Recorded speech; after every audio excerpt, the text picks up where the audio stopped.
if you ask yourself, what do I want my attitude to be when things go wrong? You're not going to say, I want to be annoyed, I want to be upset. When you ask yourself the question, what do I want my attitude to be? You're more likely to say, I don't want to be angry, I don't want to be annoyed about this. And having answered that way, you will make some effort not to be angry and not to be frustrated. And I'll give you an example where it helped me a couple of years ago. I was driving in the western suburbs of Chicago in heavy rush hour traffic. Came to a set of traffic lights, turned left at the traffic lights, and a few seconds after turning left, I noticed in my rear view mirror a mobile discotheque. Cop car, flashing lights. So I pulled to the slower lane, he pulled to the slower lane. And I remember saying to myself, well, Holy St. Patrick and St. Bridget. Bit of respect there, please. Holy St. Patrick and St. Bridget, what could that fine officer of the law want from an upstanding citizen like me? Now, that was the gist of what I was thinking. I may have said just one four-letter word. But for those of you whose mind is in the gutter, the word was oops. Which, as you all know, stands for uh-oh, police, stop. Right. So I pulled into a little small parking lot at the side of the road, and as I was pulling in, I said to myself, now why does he want to speak to me? And the only reason I could figure why he might want to speak to me was when I had turned left at the traffic lights. They were slightly red, but not by a whole lot now, mind you. He is there on his computer checking me to see if, in my case, I'm a member of the Irish Republican Army, or even worse, a Cubs fan.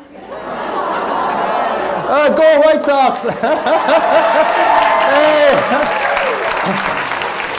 I have to tell you, depending on who I'm speaking to, I obviously try and put in a kind of an answer to that gets a reaction. But when I was speaking up near the Green Bay area a couple of years ago, I made the comment that the cop was checking to see if I was a member of the Irish Republican Army, or worse, a Packers fan.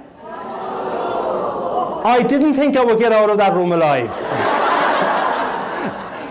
So he was there checking my computer to see what my record was like. And I asked myself the question that I said you should ask when things go wrong. So I asked myself the question, what do I want my attitude to be? And I said there's no point in being antsy and annoyed about this. He probably doesn't understand the concept of slightly red lights. So in my side mirror, I see him walking up towards me. And this being Chicagoland area, I prayed that he had an Irish name. I prayed that he had this vision of Ireland, that the roads are still unpaved, that milk is brought to the creamery via donkey and cart, and that traffic lights, if they exist at all, are, well, basically advisory. I look up. Officer Schmidt, who proceeded to tell me in minute detail what I had done wrong. He asked for my license, and he asked for my insurance. Now, none of this is made up, I promise you. I had asked myself the question, what do I want my attitude to be? As he is looking at my license, he says to me, sir, I like your attitude. I'm thinking, woohoo, I'm getting away with this.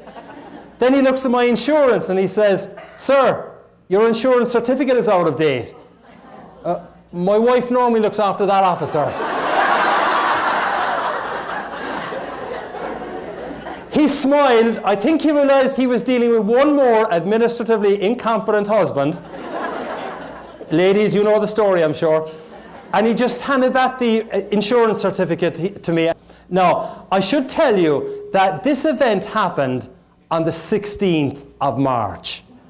Okay? One day before St. Patrick's Day.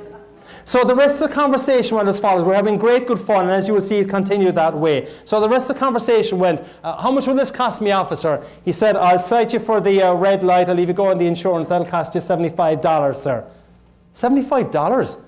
Do you know how many pints of Guinness I can get tomorrow for $75?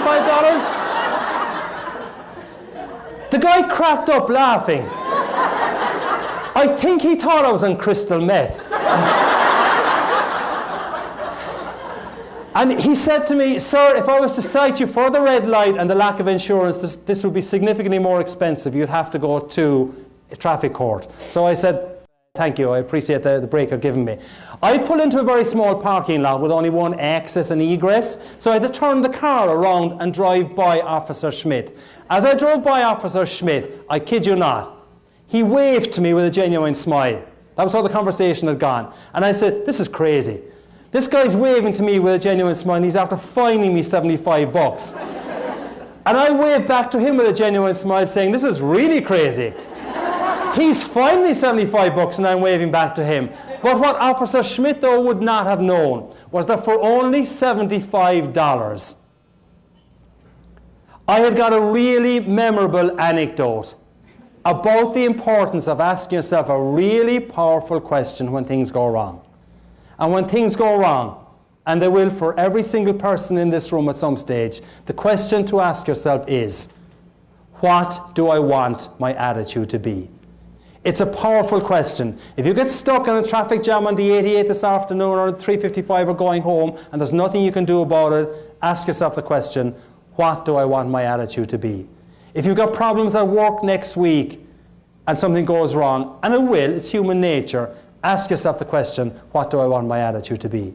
If you've got a colleague who's struggling at work next week and you see that they're not in the best of form, if you can ask that person to remember what the Irish guy said last Friday, what do I want my attitude to be? It can make a difference to you.